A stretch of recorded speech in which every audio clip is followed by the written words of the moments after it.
Hello and welcome to the Professional Media Presence podcast series. Professional career and artist residency. I'm your host Milla Järvipetäjä, and now we discuss with the professional artists Nika Rukavina from Croatia and Luca Cacini from Italy. In this episode we will explore the topic professional career and artist residency. So we will cover building the career in the art world and also impact of artist residencies. And one can think of career as ladders, that you will go to a goal with taking some steps. Can you share your experiences in advancing your career? Nika. Hello to everyone. So, experiences in advancing career. It's a tricky question. First of all, I can speak only as a visual artist, because every artist has a different kind of ladders to scale, and as an artist from Croatia. So, the ladders to scale in Croatia to get to the point to be a professional artist are that first you have to accumulate a certain points of exhibitions, so a certain number of exhibitions. Then you enter a first step, that is one artist association.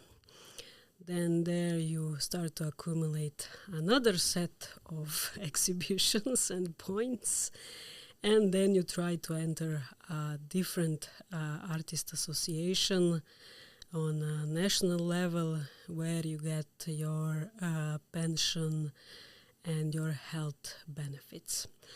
It's not very easy to get that. And after that, you are kind of a self-employed artist. Those are the formal ladders that you have to kind of fill to get this kind of status of a professional artist. But of course, you can be a professional artist in different manners, as opening your own art association or getting your small business or things like that. So how to scale this and how to get these points and stuff, it kind of depends a little bit of luck, a little bit of how many people you know.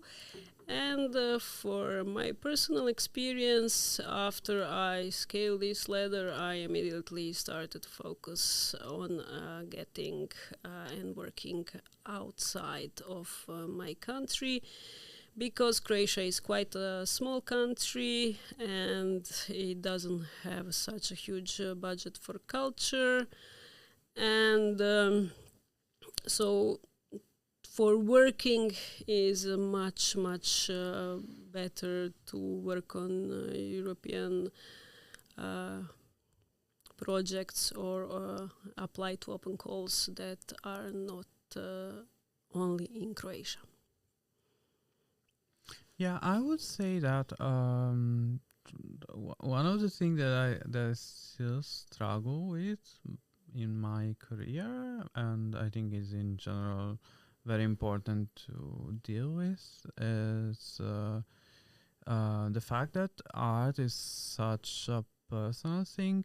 Like the art you produce is sort of yourself, part of yourself, and to be able to handle rejection and always push forward, it's quite a fundamental skill, I think, if you want to pursue this career. And yeah. And what have been your personal strategies to find new opportunities and gain maybe recognition and such? Well, personal strategies are just make your algorithm give you all the open calls. That's the most important strategy, and then you apply to as many open calls as you can, And yeah, it is about not taking it personally, because it's not about your art being worthy or not worthy or things like that. Not everybody will like what you do, and that is completely normal. And sometimes your work just doesn't fit, or there are people that are better fitted for the application that you send. So it's not about it's a game. It's all this. I know that sometimes it can seem harsh, but it's only a game that you play, and the more you play, the more opportunities you get. So don't, especially young people, don't take it personally. You mentioned open goals. Do you mean like open goals for exhibitions or public art projects, or? Open calls for for everything. So residencies, exhibitions, performances, whatever you can find that your art or your current project fits in. Yeah, I would say that especially in the framework of the European project that I often work with, and Nika as well. It's often it often starts with social media and an open call, and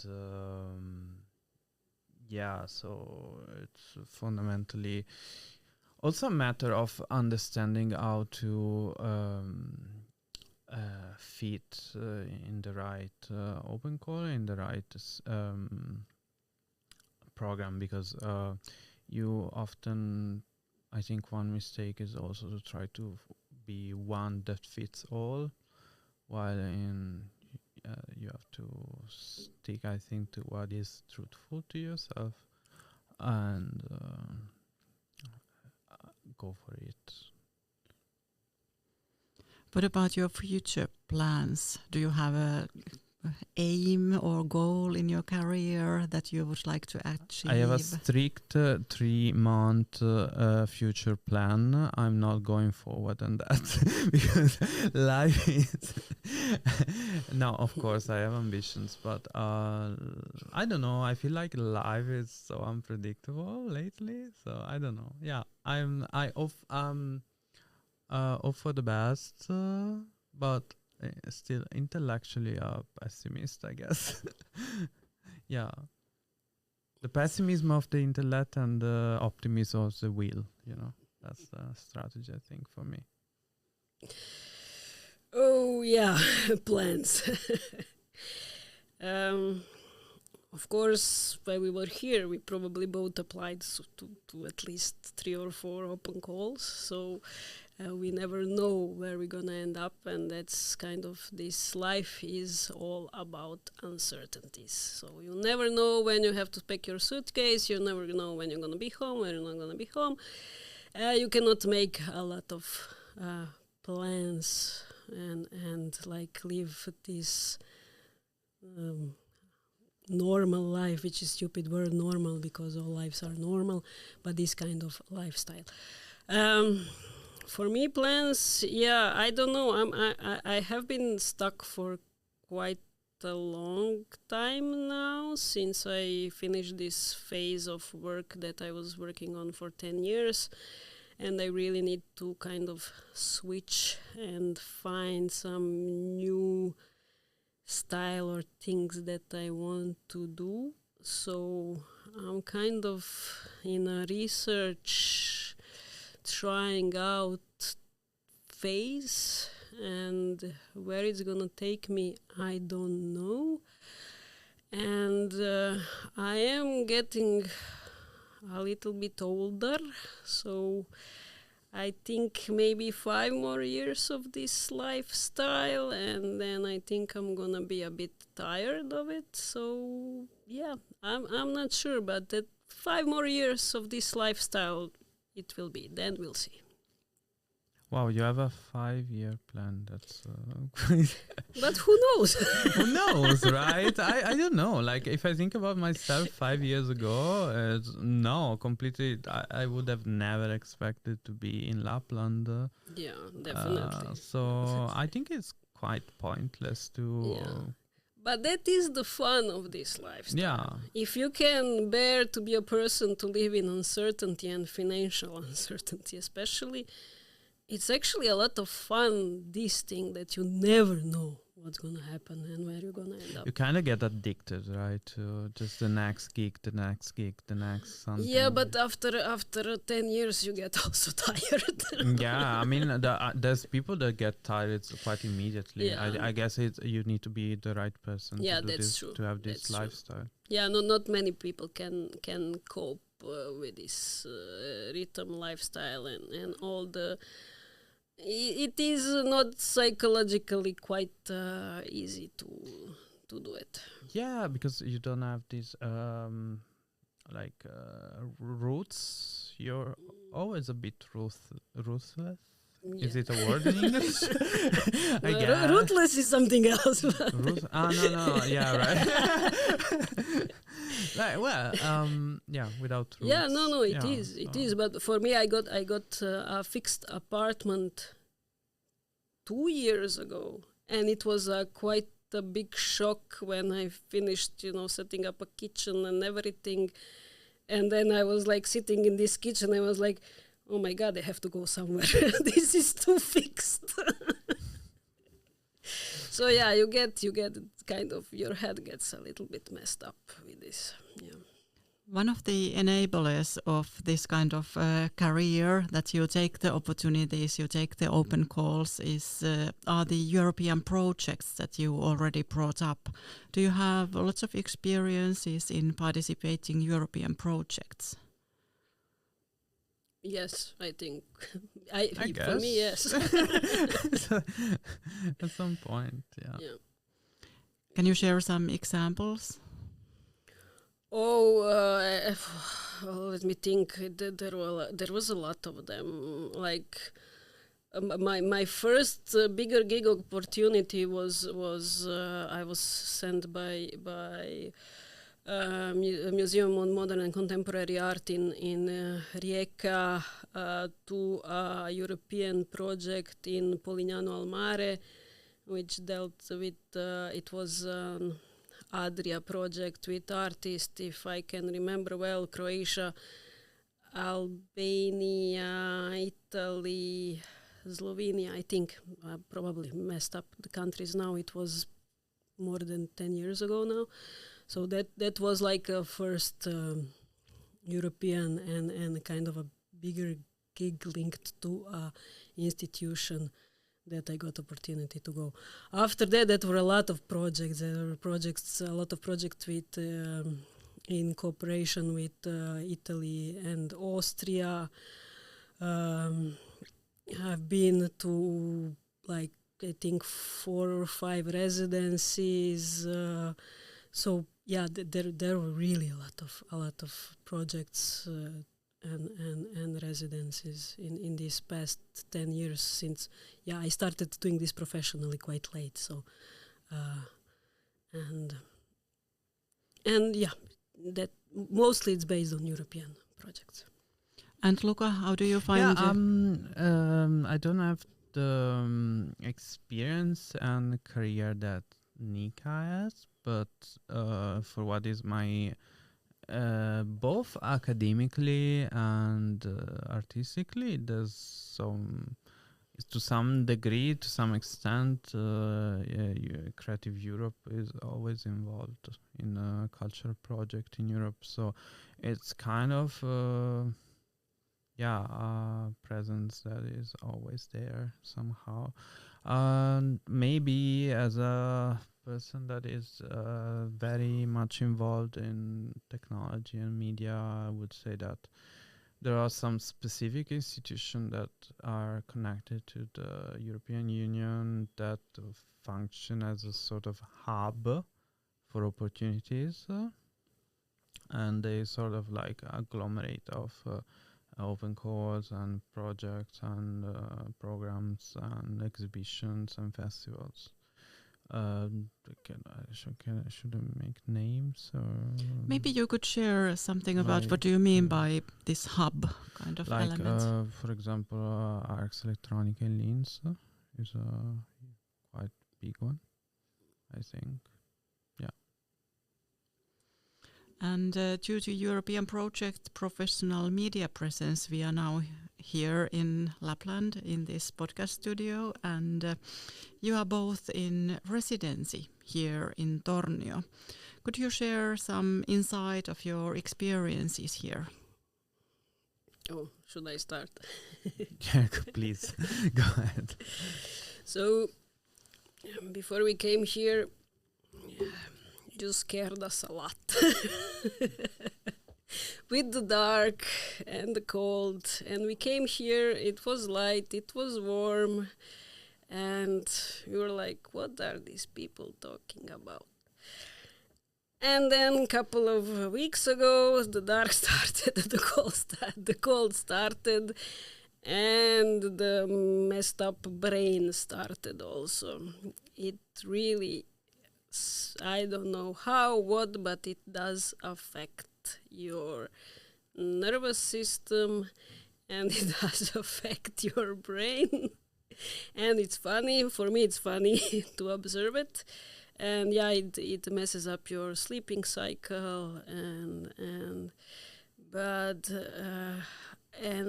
the amazing thing for a person that's usually cold when it's like 0, I'm freezing and I don't want to go out of the house.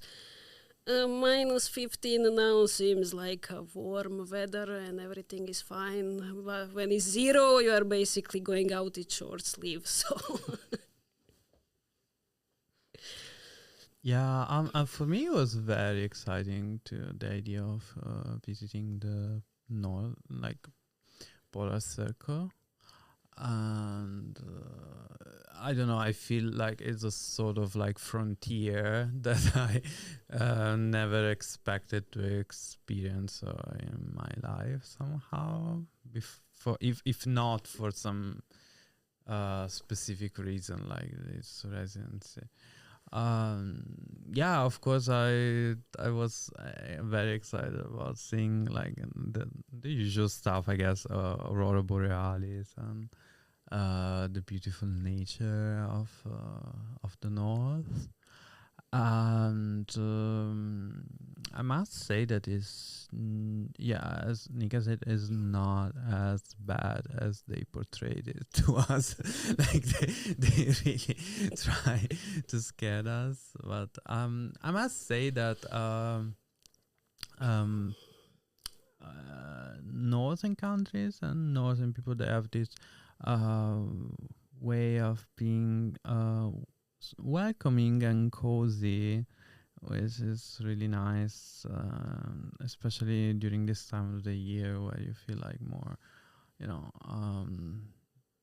in that mood, like you want to be like in a cozy, warm environment, and the fact that outside is so cold makes it, nice to spend more time inside, which anyway we will do in the south as well, with rain probably, so it's not much better, I think. I hate humidity. So yeah, it's fine. Cold, it's fine. For these 2 months, I guess I'm very grateful of this experience. And we did learn a lot of things, like not to put the cream on your face in the morning so it doesn't freeze on your, not to wash your face in the morning. No way I'm going out without sunscreen. Yeah. No, I started doing everything that they told me, and I have to say my skin is much better now. And I have to mention the light. The light, like the first 3-4 weeks, I was so amazed with the light that it's something I think everybody has to come here and see the colors and the light, because the camera doesn't take the colors. That it's just not. You have to see it. No, yeah, it's different. Also, Aurora. Yeah. It's Yeah, I definitely. think it's definitely worth Yeah. watching it like live because it's one of those things that has a different impact Yeah. on. It's Yeah. absurd. Yeah, it's beautiful. What about engagement to local community? Have you experience in this aspect? We see Sari a lot. That is our friend from PMP project. She's here at the university, so she's kind of our local liaison. And she takes us to gallery openings, and she takes us out. And yeah, we've been to a gallery opening. We met some people. Yeah. And everybody is really nice. I don't know about this myth that Nordic people are cold. Somebody invented that thing. It's not true. No, I mean, I think it's debatable, but but I would say that Finnish are very kind-hearted people. Like very they're open. not. The thing is that they're so much portrayed as introverts that when they act like socially. Okay, it's honey, you are okay. Italian, so you don't have to. You cannot say anything. Okay.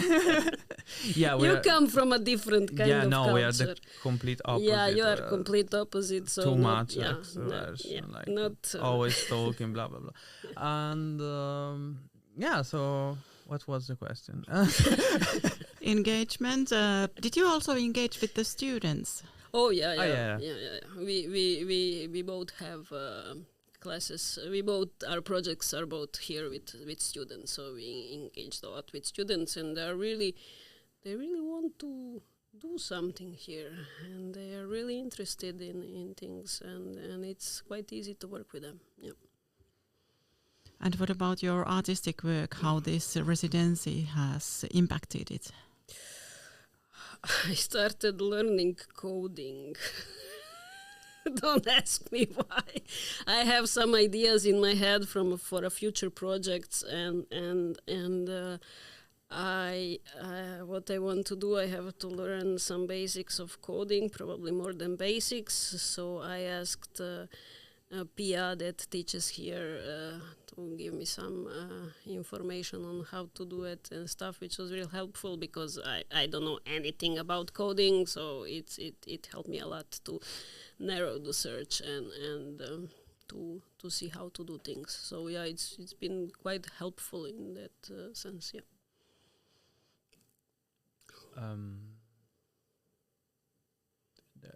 The way it changed me, it didn't. I don't. The work. I mean, it's. I feel like it's Work with students. Work with students. Can you Repeat the question, please? I'm getting confused now. Yeah. You can either say something about your artistic work with the students, Yeah. or you can say how or has the residency had any impact on your artistic work? Okay. No. Okay. Yeah. Working with the students was a very exciting experience, really, and it's the students here are very enthusiastic. I think they really have such an high for critical engagement with images, and it was definitely a productive collaboration with them. And what else do you find meaningful to spend some time in residencies in general? Is the time spent in a residency somewhat different than the time in your other everyday life?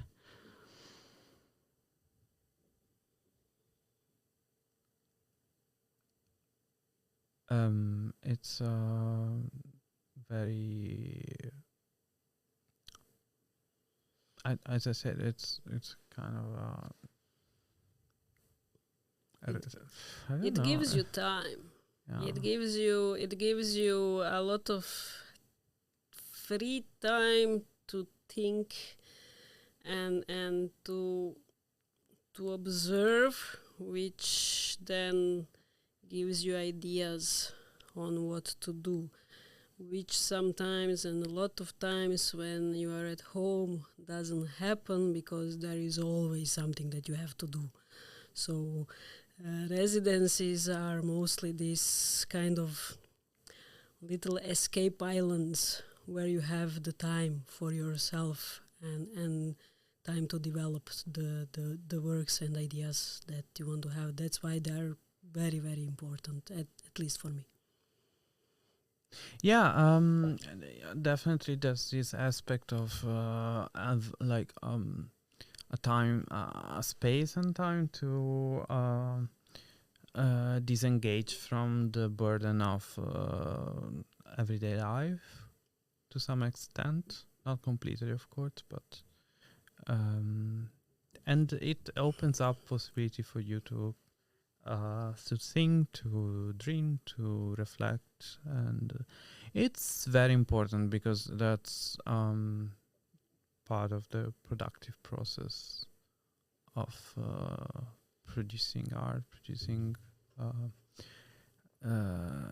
anything really, from not necessarily only visual art, but yeah, it's there's some phase, no, like there's some space for reflection, there's some space for research. You can be in different phase of your creative process, but of course just the fact to have this space where you can do it is actually vital, because otherwise it wouldn't be possible, I guess.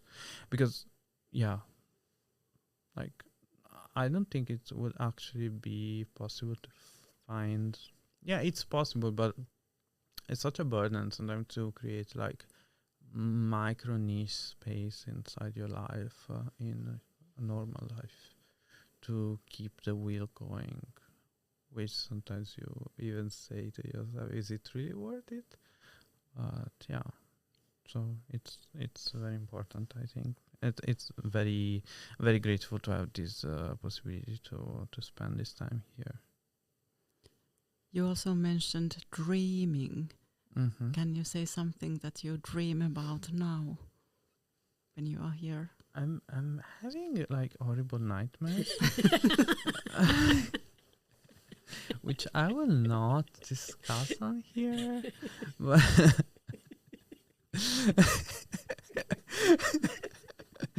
I'm joking.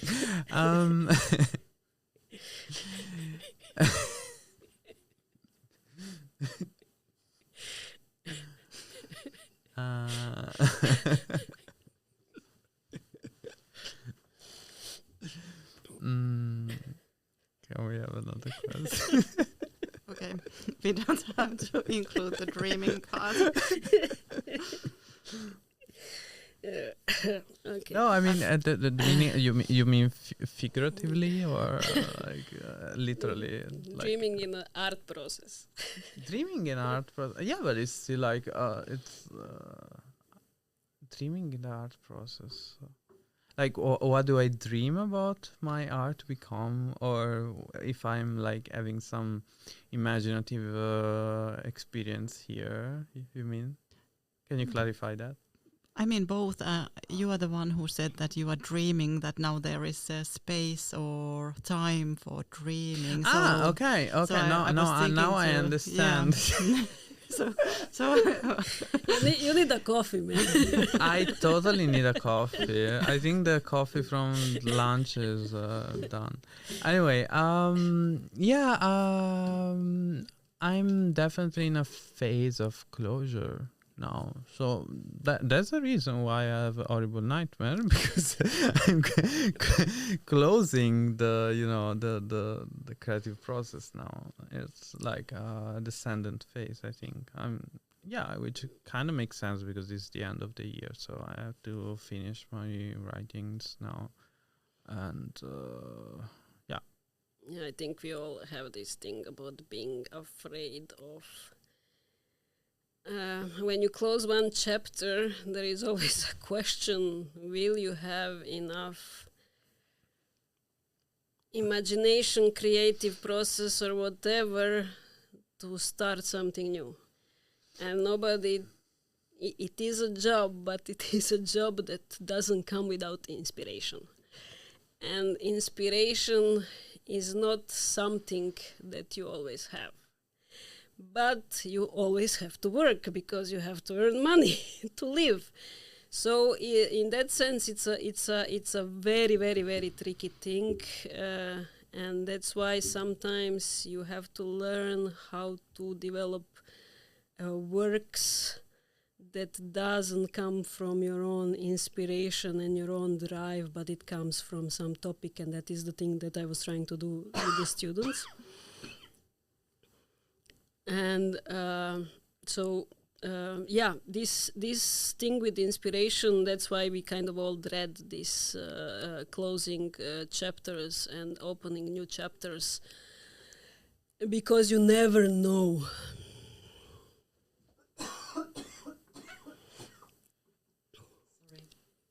Some water.